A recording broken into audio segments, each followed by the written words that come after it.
Captain Taeyang Kim stood in the massive chamber and felt very small.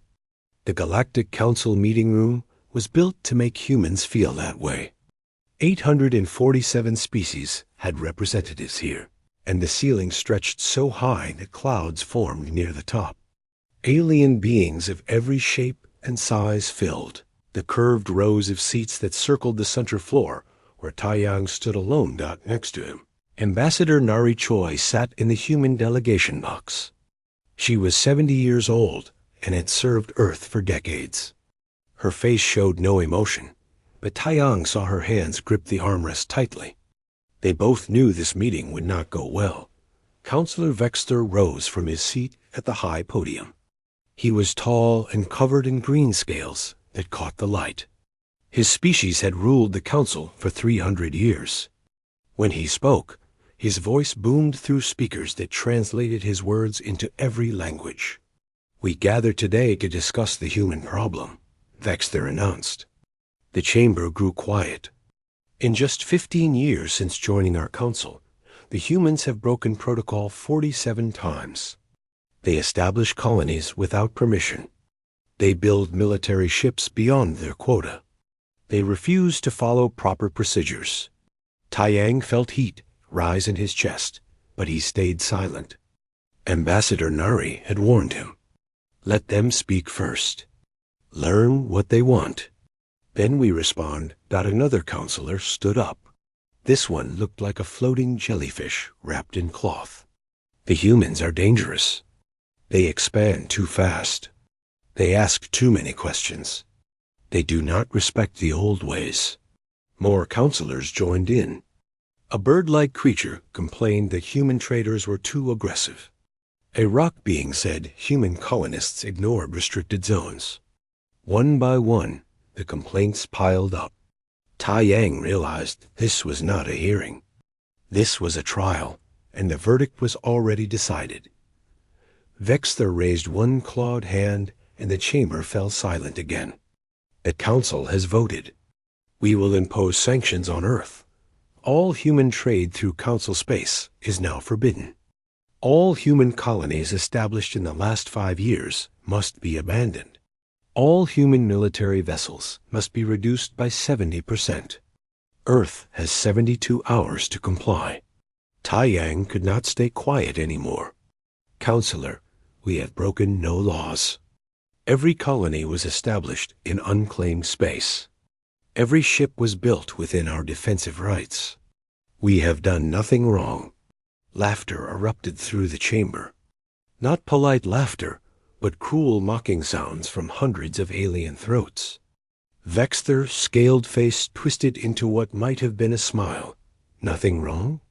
Vexter said, "You primitives do not even understand the laws you break. You are children playing with tools you do not comprehend. Your species discovered faster than light travel only 60 years ago. We have traveled the stars for thousands of years. You should have stayed in your caves, little ape." More laughter. A counselor from the back shouted, "Send them back to Earth before they hurt themselves." Another yelled, "Give them another 1,000 years. Maybe they will be civilized by then." Taeyang felt his face burn with anger. Nari stood slowly, and the chamber quieted a bit. They respected her age, at least. "Counselor Vexter," Nari said calmly, "we request time to present our defense. Surely the council believes in fair process." Vexter waved his hand dismissively. "There is nothing to defend. The decision is made. Earth will comply or face consequences. We have 600 warships ready to enforce council law. Do not make us use them." "What consequences?" Taeyang demanded. "Military intervention," Vexter said simply. "We will occupy your system, dismantle your shipyards, return you to your proper place. Perhaps in another century, you will be ready to join civilized society. Until then, you will obey or you will suffer." The finality in his voice was clear. Around the chamber, counselors nodded in agreement. Some still laughed quietly. They saw humanity as a joke a primitive species that got lucky and stumbled into space travel. A problem to be corrected. 72 hours, Vexter repeated. The countdown begins now. This session is ended. Security drones floated down from the ceiling. They surrounded Tai Yang and Nari, guiding them toward the exit. As they walked through the chamber, Tai Yang heard the whispers and insults. Warmongers, stupid apes, lucky primitives. No one tried to hide their contempt. The walk back to their ship felt like miles. Nari said nothing until they were sealed inside their vessel, away from listening devices. The ship lifted off from Apex Prime Station and turned toward Earth. Weeks of travel away. Tai Yang sat in the captain's chair and stared at the stars. His hands shook with rage. They humiliated us. They threatened our home. And we just walked away. Nari sat in the co-pilot's seat. She looked at the darkness of space ahead. For a long moment, she was quiet. Then she spoke, and her voice was not the voice of an elderly diplomat. It was cold and hard, like steel. They made a mistake today, she said. A very grave mistake. Tai Yang looked at her, confused. What do you mean? Nari turned to face him. Her eyes were sharp, and suddenly she looked much younger than 70. They think we are primitive. They think we are weak. They think we stumbled into space by luck. They are wrong on all counts. But what can we do? They have 600 warships. They have the entire galaxy behind them. A small smile appeared on Nari's face. It was not a kind smile. Tai Yang, why do you think they fear us? Why do you think they want to stop our expansion? It is not because we are weak. She pressed a button on the console. A message began transmitting back to Earth. The message was coded, just 2 words. Protocol Midnight. What is that? Tai Yang asked. That, Nari said, is the beginning of the end. For them, not us. We have been preparing for this day since we first joined the Council. We knew they would never accept us as equals. We knew they would eventually move against us. So we prepared. Prepared how? Nari's smile grew wider. In 72 hours, the Council will learn what happens when you mock humanity. They wanted to see what we are capable of. We are going to show them. All of them. At the same time. Tai Yang stared at her. For the first time, he wondered if he really knew Ambassador Nari Choi at all. And for the first time since leaving the council chamber, he felt something other than shame and anger. He felt hope. The war room beneath Geneva was 500 meters underground. Admiral Minho Kwan stood at the center of a circular table that displayed a holographic map of the entire galaxy. Red dots marked council military installations. There were thousands of them. Blue dots showed human positions. There were far fewer. The doors opened and Captain Tai-Yang Kim walked in with Ambassador Nari. Tai-Yang had never been in this room before. He did not even know it existed until Nari brought him here directly from the spaceport. Around the table stood Earth's top military commanders and scientists. Their faces were serious. "Welcome back," Admiral Minho said. He was a broad-shouldered man with gray hair and tired eyes. "I hear the council meeting went as expected. They gave us 72 hours, Tai-Yang said. They want us to dismantle our colonies, destroy most of our fleet. They called us primitives and apes. They laughed at us." "Good," said a woman standing next to the admiral. "That makes this easier." Tai-Yang stared at her. "Good? How is that good?" The woman stepped forward. She wore a white lab coat over a military uniform. "I am Dr. Yoonji Song, Director of Black Projects. The Council's arrogance is our advantage. They do not take us seriously, which means they are not watching us carefully." "Black Projects?" Tai-Yang looked confused. "What Black Projects?" Admiral Minho gestured to the hologram. "Captain, what you are about to see is classified above top secret. Only 30 people on Earth know the full scope. Ambassador Nari is one of them. Now you are too. Nari spoke quietly. 15 years ago, when we first joined the Council, I knew we could not trust them. I convinced Earth's leaders to start a program. A secret program. We would smile and play the role of junior members while we built something they would never expect. Dr. Yunji tapped controls on the table. The hologram changed. New images appeared, showing ships and weapons Tai Yang had never seen. For 15 years, we have been violating every major treaty the Council made us sign. We built faster-than-light weapons. We developed combat AI systems. We created quantum disruptor technology. We synthesized biological agents. Everything the Council banned, we built in secret. Tai Yang felt dizzy. That is insane. If they found out, they would have destroyed us, Nari finished.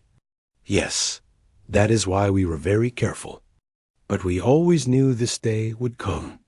They fear human potential. They want to keep us weak. We could not allow that. Another man stepped forward. He had a colonel's insignia on his uniform. Colonel Jun-Ho Lee, Special Operations. Captain, we have been infiltrating Council systems for years. We have operatives on every major Council world. We have backdoors in their computer networks. We have mapped every military installation in the galaxy. Tai Yang shook his head. But why? Why risk everything? Admiral Minho's voice was hard. Because humans do not kneel. Not to anyone. We learned that lesson in our own history. We would rather die free than live as slaves. The Council wanted to make us subordinate. We decided we would be ready if they ever tried to force us. Dr. Yunji brought up another display. This is Operation Midnight Protocol. In approximately 68 hours, we will launch simultaneous strikes against every Council military asset in the galaxy. Not civilian targets. Only military. Shipyards, bases, command centers, weapons platforms. Simultaneous? Tai Yang could not believe what he was hearing. That is impossible. There are thousands of targets across hundreds of systems. A young woman approached the table.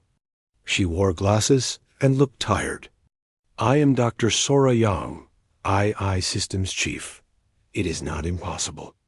We have been preparing for this for 10 years. I created the Ghost Network, an AI collective that has already infiltrated every Council computer system. At the designated time, the Ghost Network will shut down their defenses, their communications, and their weapons. All at once. She pressed a button.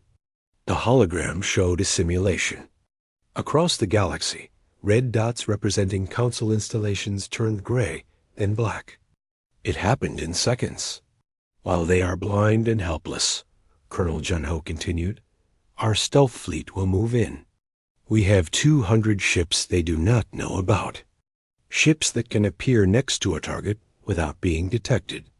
Our teams will board their facilities and take control before they even know what is happening. Tai Yang sat down heavily. You are talking about an act of war. Against the entire galaxy. No, Nari said firmly. We are talking about survival. They declared war when they gave us that ultimatum.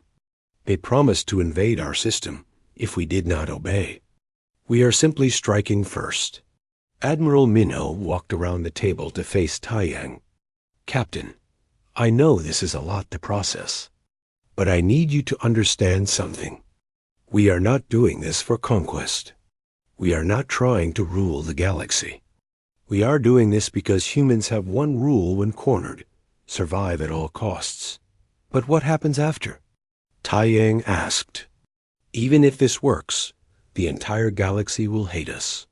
Dr. Yunji smiled grimly. That is where the second part comes in. When we infiltrated Council systems, we found something interesting. Proof that the Council has been corrupt for centuries. They suppress technology to maintain power. They assassinate leaders who threaten their control. They keep species weak on purpose. We are going to expose all of it, Nari said. We will not be invaders. We will be liberators. Species have been suffering under council rule, but they had no choice. We are giving them that choice. Tai Yang stood and walked to the hologram. He studied the map, the targets, the timing. It was brilliant and terrifying. What are our chances? Unknown, Admiral Minho admitted. We have planned for every scenario we can imagine. But war is unpredictable. People will die. Things will go wrong. However, if we do nothing, the Council will invade in 3 days. We will lose everything. At least this way, we have a chance. The room fell silent. Tai Yang thought about the council chamber, the laughter, the insults. He thought about Vexther as contempt. He thought about Earth and the billions of humans who trusted their leaders to protect them. When do we launch? He asked. Midnight, Galactic Standard Time, Colonel Juno said. 68 hours from now. We are calling it the midnight hour. What do you need from me? Admiral Minho put a hand on Tai Yang's shoulder. We need you to coordinate the diplomatic response. When this is over, someone will need to explain to the galaxy what we did and why. Nari will help you prepare. Tai Yang nodded slowly. What if they call us monsters for this? Nari's expression was sad but determined. Then we will be monsters who are free. Better that than slaves who are praised. Dr. Sora began typing rapidly. I am starting the final preparations. All teams are being activated. Once we commit, there is no going back. Admiral Minho looked around at everyone in the room. I want all of you to understand the weight of what we are about to do. We are going to change the galaxy forever. Some will call us heroes. Others will call us villains.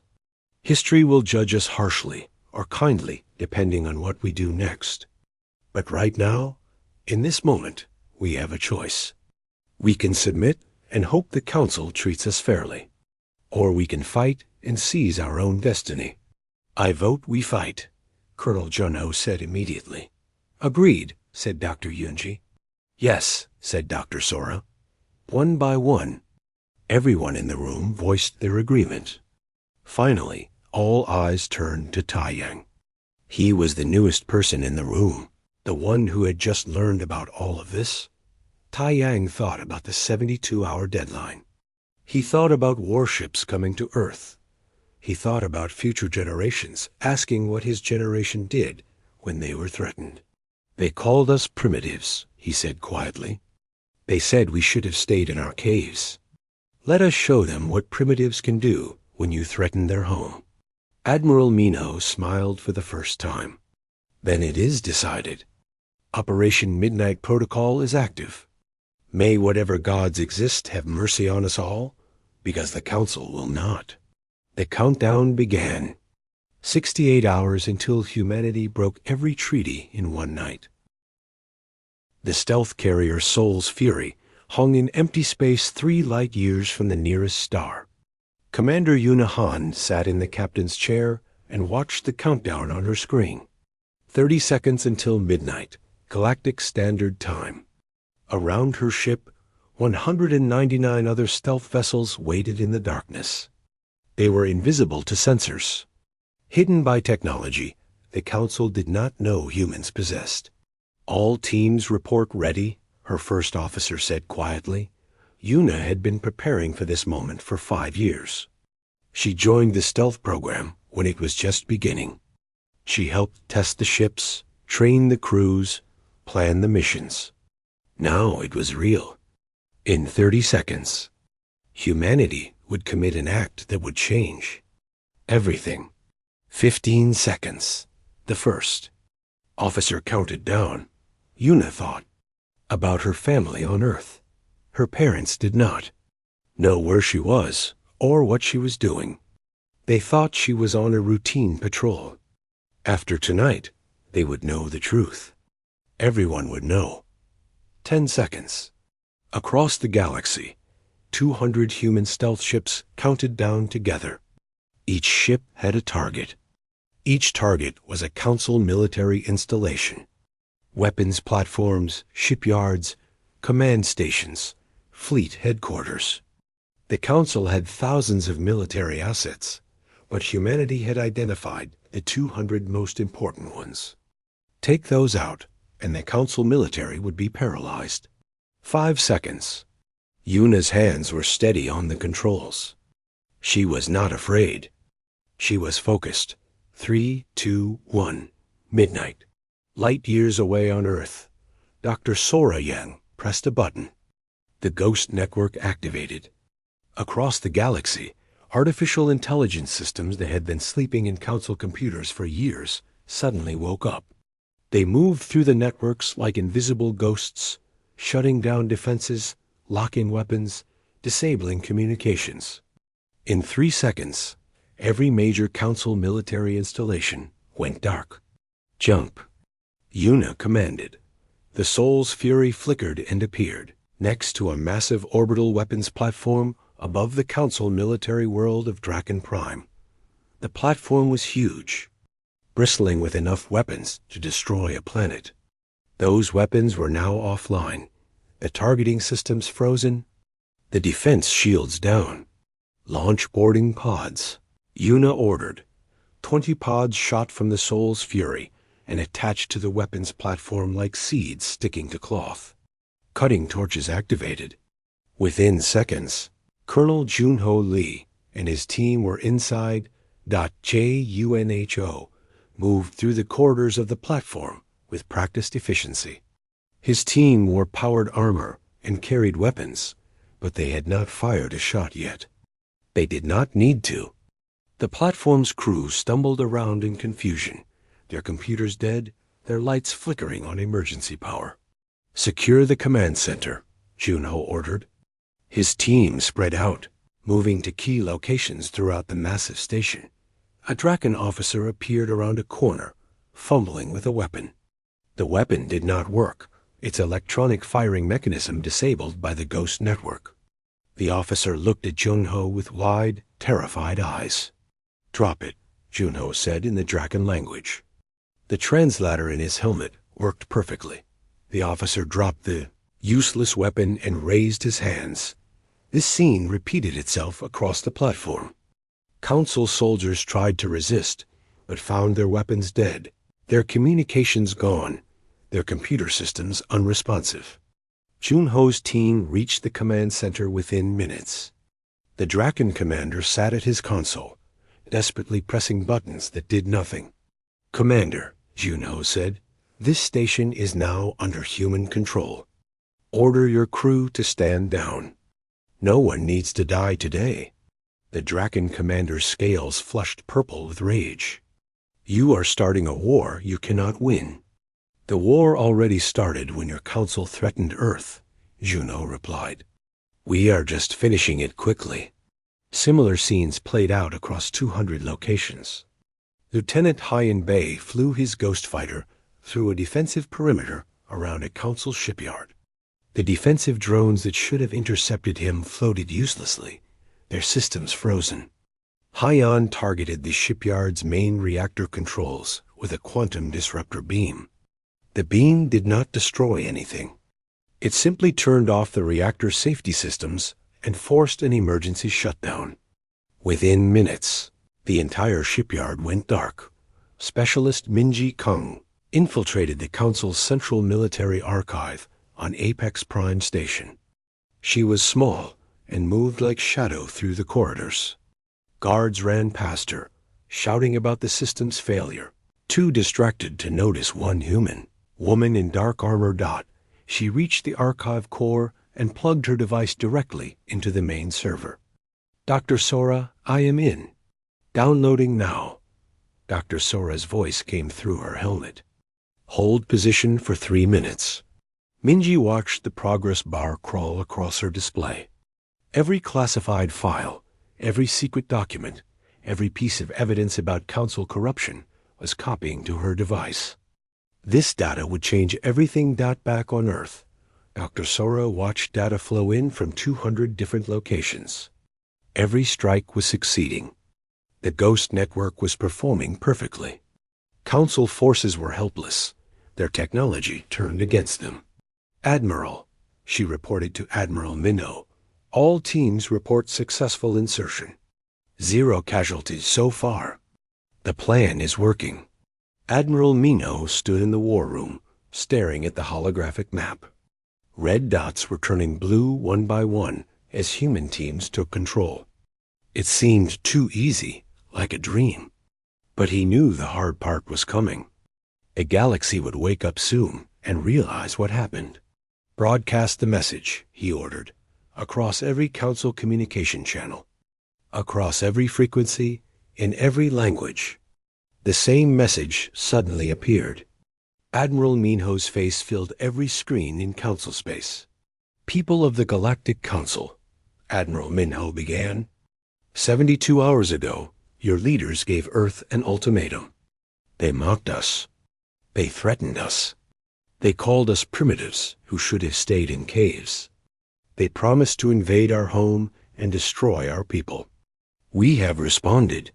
The broadcast showed images from the 200 strikes. Council military installations under human control. Weapons platforms disabled. Shipyards dark. Fleet headquarters occupied. We have not fired on civilians. We have not destroyed your homes. We have neutralized your military capability. Every major Council military installation in the galaxy is now under human control. We did this in one night. We did this without losing a single human life. We did this because humanity has one rule: survive at all costs. The message continued. Your council leaders told you we were weak. They told you we were lucky primitives. They were wrong. We are the species that survived ice ages, plagues, and wars that nearly destroyed us. We are the species that split the atom and walked on our moon before we knew if it was safe. We are the species that does not surrender when threatened. We are humans. And we just showed you what happens when you try to cage us. Admiral Minho's expression became serious. But we are not conquerors. We do not want to rule you. In fact, we are about to give you something your council never did: the truth. The broadcast switched to show documents, files, evidence that Minji had stolen from the archive. Proof of council corruption, assassination orders, technology suppression, and species manipulation. Centuries of council crimes displayed for everyone to see. Your leaders kept you weak on purpose, Admiral Minho continued. They killed anyone who threatened their power. They controlled what technology you could access. They maintained their authority through fear and lies. We are exposing all of it. We are giving every species in this galaxy the choice to be free. Back in the council chamber on Apex Prime, Counselor Vexter watched the broadcast with growing horror. Around him, other counselors shouted in panic and anger. Their entire military was gone. Their secrets were exposed. Their power was crumbling. "Get me a weapon," Vexter roared. "Get me something to fight back with." His aides looked at him helplessly. There was nothing. Every system was down. Every defense was disabled. Humans had not just defeated the Council military. They had done it without the Council even realizing they were under attack until it was over. "Commander, Yuna watched the sun rise over Draken Prime from the captured weapons platform. The operation had taken 6 hours. Not a single shot fired. Not one human casualty. The Council's military might, built over thousands of years, neutralized in one night.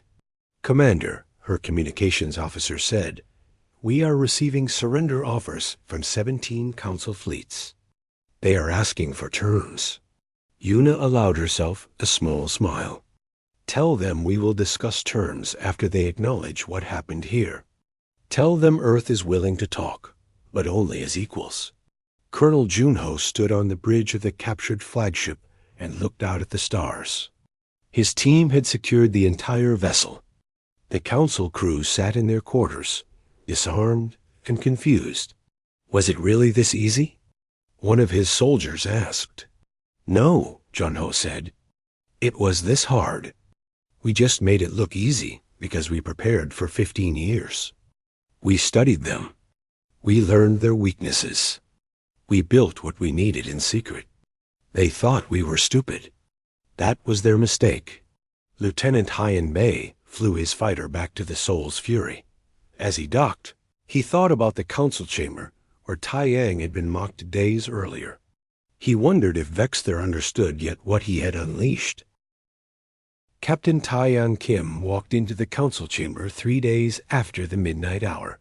The chamber looked the same, but everything had changed. Human warships now surrounded Apex Prime Station. The counselors sat in their seats, but they no longer looked powerful. They looked scared. Taeyang wore his full military uniform, and he was not alone. Behind him walked 6 human soldiers in combat armor.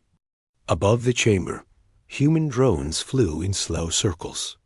The message was clear. Earth was in control now. Counselor Vexter sat in his high seat, but his scales had turned a pale green color. His hands shook slightly. Around him, other counselors whispered nervously to each other. Some seats were empty.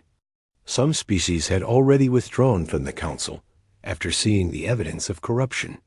Counselor Vexter, Taeyang said loudly, his voice echoing through the chamber. 3 days ago, you gave Earth an ultimatum. You told us to dismantle our colonies. You threatened to invade our home. You called us primitives. Do you remember? Vexter's voice was hoarse. This is an act of war. You have violated every treaty. You have attacked peaceful installations. You, peaceful? Taeyang interrupted. Those installations were military bases, weapons platforms, shipyards building warships. The same warships you threatened to send to Earth. We did not attack civilians. We did not destroy homes. We neutralized military threats. There is a difference. Ambassador Nari walked slowly to stand beside Taeyang. She looked at the council with cold eyes. For 15 years, I sat in this chamber and listened to you. I smiled and played the role of junior diplomat. But I was not just a diplomat. I was an intelligence officer. And I was very good at my job. She pressed a button on a device in her hand. Holographic displays appeared throughout the chamber, showing documents, communications, and files. This is evidence from your own archives, Nari continued. Assassination orders signed by council members. Technology restrictions designed to keep species weak. Trade manipulations that enriched council worlds while impoverishing others. Murder, corruption, and tyranny going back 300 years. A bird-like counselor stood up, feathers ruffling in anger. These documents are classified. You had no right. We had every right. Admiral Minho's voice boomed through the chamber as he entered. You declared your intention to invade Earth. That made you our enemy. And we gather intelligence on our enemies. The Admiral walked to the center of the floor. He was not as tall as many of the aliens, but his presence filled the room. Every species in this chamber has suffered under Council rule. You just did not know it. The Council told you they were protecting you. They were actually controlling you. Dr. Hana Park, the xenobiologist who had advised Taeyang, stepped forward with a datapad. I have analyzed the treaty structure. Every treaty the Council made was designed to limit potential rivals. Species that showed too much promise were restricted. Those that asked too many questions were sanctioned. The Council maintained power by keeping everyone else weak. A jellyfish-like counselor floated up from its seat. Even if this is true, what you have done is unforgivable. You have seized military assets across the galaxy. You have disabled our defenses. You have left us vulnerable to attack. Vulnerable to attack from whom? Taiyang asked. The council told member species they needed protection. Protection from what? The only military force that has ever threatened member species is the council itself. Vexter slammed his fist on the podium. You are twisting the truth. The council has maintained peace for centuries. You maintained control, Nari corrected. Not peace. Real peace does not require threats. Real peace does not require keeping your allies helpless. You built an empire and called it a council. The chamber erupted in arguments. Some counselors shouted in anger. Others demanded explanations. A few species representatives stood and left, their delegations withdrawing from the council entirely. Taiyang let the chaos continue for a minute before he raised his hand. Somehow, the gesture brought silence. Perhaps it was because human warships surrounded the station. Perhaps it was because everyone now understood that humans were not primitives to be dismissed. The council is finished, Taiyang announced. Not because we destroyed it, because we exposed it. Member species are already leaving. More will follow. Within a week, the Galactic Council will dissolve. And what then? Vexter demanded. You will rule us? You will become the new tyrants? No, Admiral Minho said firmly. We will help you build something better. A real federation where every species has equal voice. No more restrictions on technology. No more assassination of leaders. No more lies. We will share what we know. We will trade fairly. We will build together as equals.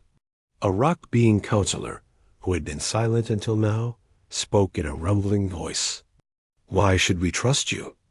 You just proved you are more dangerous than the council ever was. You infiltrated our systems. You built illegal weapons. You struck without warning. How are you different from Vexter? Taiyang appreciated the question. It was fair. We are different because we did this in self-defense, not for conquest. The council threatened Earth. We responded. But look at what we did. We disabled military installations, yes, but we did not fire on civilians. We did not destroy infrastructure. We did not kill anyone. We could have. It would have been easier to just blast everything from orbit. But we chose the hard way. We chose precision. We chose restraint. Dr. Hana added, and we are already sharing technology. 5 species have asked for help with medical problems the Council refused to address. We are sending aid.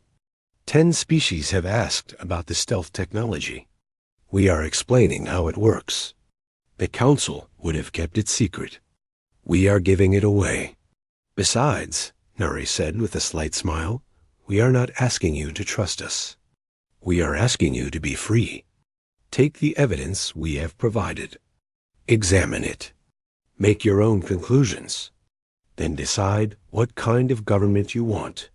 If some species want to stay with the Council, that is their choice. If others want independence, that is also their choice. For the first time, you actually have a choice. Vexter stood, his scales flushing dark red with rage. This is insanity. Without the Council, there will be chaos. Species will fight each other. There will be war. Maybe, Admiral Minho admitted. Freedom is risky, but slavery is certain. I know which one humans prefer. A small counselor from a mammal species that rarely spoke raised its paw. Captain Taiyang, you said humans broke every treaty in one night. What about the treaty against artificial intelligence? That treaty exists because I nearly destroyed 3 species in the past. Dr. Sora Yang entered the chamber, pushing her glasses up nervously. We did develop AI, the Ghost Network, but we also developed safeguards. Our AI cannot replicate itself. It cannot modify its own core programming. It cannot act without human authorization.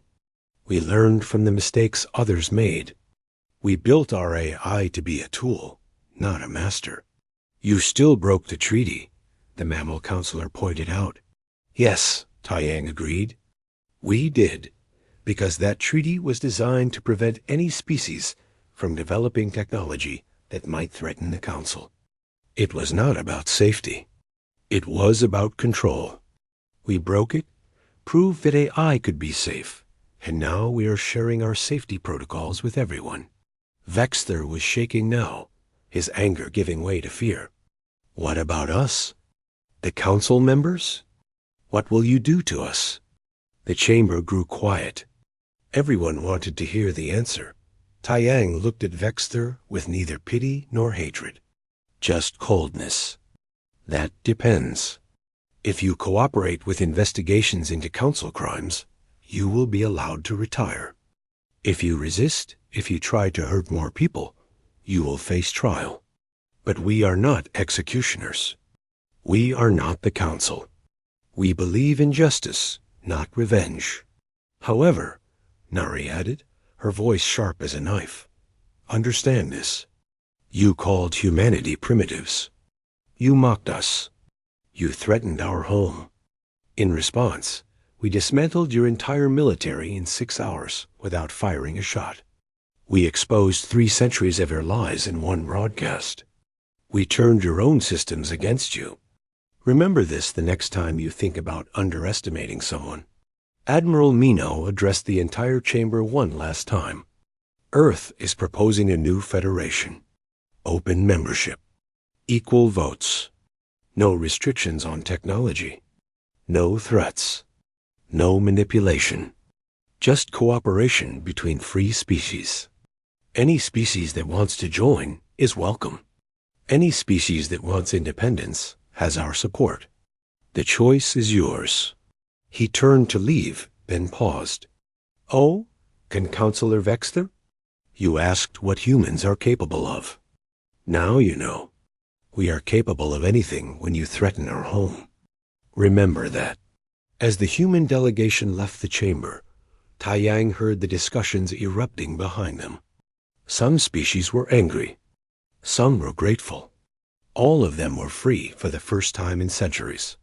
Outside the chamber, Taiyang asked Nari quietly, do you think this will work? This new Federation idea?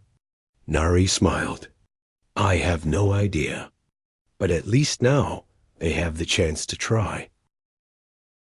3 months passed since the midnight hour. The Galactic Council was officially dissolved. Vexter and 12 other counselors were under house arrest, awaiting trial for war crimes.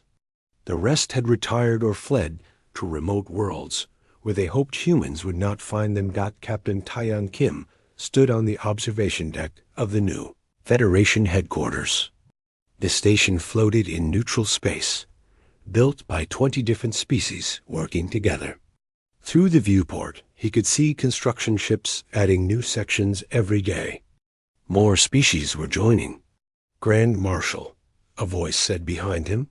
Taiyang still felt uncomfortable with the new title. Grand Marshal of the United Species Coalition. He had been a simple ship captain 6 months ago. Now he was one of the most powerful military leaders in the galaxy. Just call me Taiyang, he said to the young officer. What is it? President Sung Ho Han is ready to give the address. He asked if you would join him on stage. Taiyang nodded and followed the officer to the assembly hall. The hall was massive, with seating for representatives from 412 species. Not everyone had joined the new federation yet, but many were considering it. The old council had 847 members, but most of those had been forced to join. The new federation only accepted voluntary membership. President Sung Ho Han stood at the podium, waiting. He was a former military commander himself, elected Earth's president 2 months earlier. He had gray hair and burned scars on his hands from his combat days. When he saw Taiyang, he smiled warmly. Ready for the speech? Sung Ho asked. Ready as I will ever be, Taiyang replied. The assembly hall filled with representatives. Taiyang saw faces and forms of every type. Scaled beings.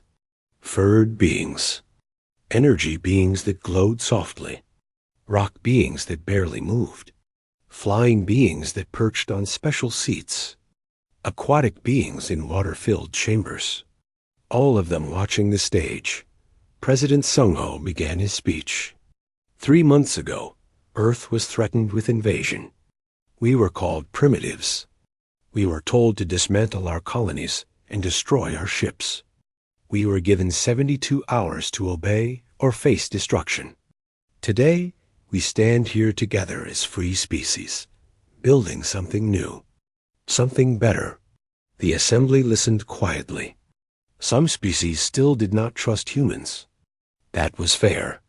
Trust had to be earned. I know many of you are afraid, Sung-ho continued. You have seen what human military can do. You worry we will become the next council, replacing one tyrant with another. I understand that fear. Let me be clear. Earth does not seek to rule the galaxy. We never did. We just wanted to be left alone. We just wanted to grow and explore in peace. The council would not allow that. So we showed them why threatening Earth was a mistake. He gestured to Taiyang. Grand Marshal Taiyang Kim will now explain the military restructuring we are proposing. Taiyang stepped to the podium. He had rehearsed this speech 100 times, but his stomach still felt nervous. The new Federation will have a combined defense force. Every member species can contribute ships and personnel. No single species will control the military. Decisions on military action require a vote from the Federation Council, where every species has equal representation. Earth will contribute 30% of the fleet, but we will have the same voting power as everyone else. One species, one vote. A representative from the Draken species, the same species Vexther belonged to, raised a clawed hand. How do we know you will honor this? How do we know you will not simply take control when it suits you? Taiyang appreciated the direct question. You do not know. You will have to judge us by our actions. But consider what we have already done. We captured 200 military installations. We could have kept all of them. Instead, we returned 150 to their original species. We only kept the 50 most critical for collective defense, and those are now under Federation control, not Earth control. We developed stealth technology that makes ships invisible. We could have kept it secret. Instead, we published the blueprints and are helping other species build their own stealth fleets. We found evidence of council corruption. We could have used it for blackmail. Instead, we made it public for everyone to see. The Draken representative considered this and slowly nodded. Actions do speak louder than words. Dr. Yoon-ji Song stepped up to present the next part. Earth's Black Projects Division has been dissolved. All secret research is now public. We are sharing everything we learned. Faster-than-light weapons, AI systems, quantum technology, biological synthesis. All of it. We are also sharing our research on the old Council technology. We found that the Council was suppressing developments that could have saved millions of lives. Medical treatments, power generation systems, food synthesis. They kept these secret to maintain control. We are releasing everything. An elderly representative from a species that looked like walking flowers spoke up. Earth is giving away technology that could make you wealthy beyond measure. Why? Dr. Yoon-ji smiled. Because humans learned a hard lesson in our own history. Knowledge hoarded is knowledge that dies. Knowledge shared is knowledge that grows. We nearly destroyed ourselves several times because we kept secrets from each other. We are not making that mistake again. Ambassador Nari, now retired from official duties, sat in the front row. She was writing her memoirs, documenting the 15 years of preparation that led to the midnight hour. Publishers from 30 species wanted to print her book. She planned to donate all profits to rebuilding efforts. President Sung-ho resumed his speech. The new Federation has 3 core principles. First, no species shall threaten another species with conquest. Second, no species shall restrict another species' access to knowledge. Third, every species has the right to govern itself as it sees fit. These principles are simple, but they are absolute. Break them, and the Federation will respond. A mammal representative asked, "What if a species breaks these principles? Will you invade them like you invaded the Council?" "We did not invade the Council," Taiyang corrected gently. "We neutralized military threats." There is a difference. But to answer your question, if a species breaks Federation principles, we will first try diplomacy. If diplomacy fails, we will use economic pressure. If that fails, we will use targeted military action to stop the threat. But we will not destroy homes. We will not harm civilians. We will use the minimum force necessary. And who decides what is necessary? The mammal pressed.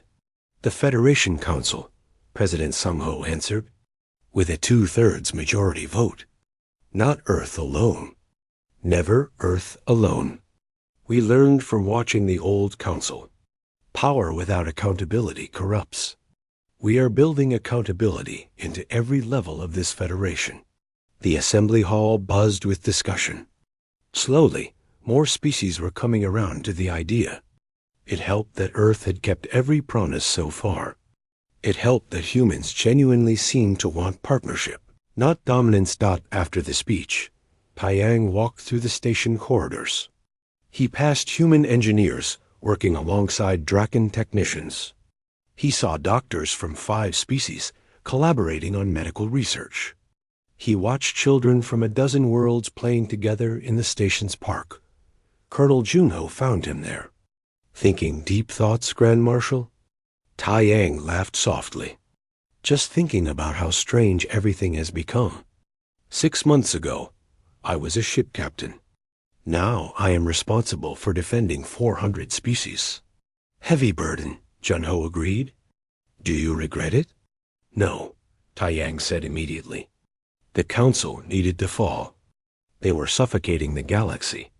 But I worry about what comes next. We showed everyone that humans are dangerous when threatened. What if that is all they remember? What if we cannot prove we can be peaceful too?" Junho pointed to the park where the children played. "That is the proof. Right there.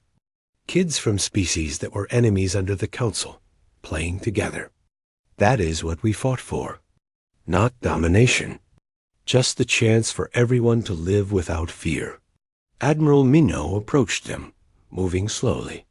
He had aged visibly in the past months. The weight of commanding Operation Midnight Protocol had taken a toll. "Taiyang, we have a situation. A new species has entered Federation space. They are aggressive. They have already attacked 2 colony worlds. They make the old Council look peaceful." Taiyang felt his stomach tighten. "What do we know about them?" "Not much. They are more advanced than us technologically.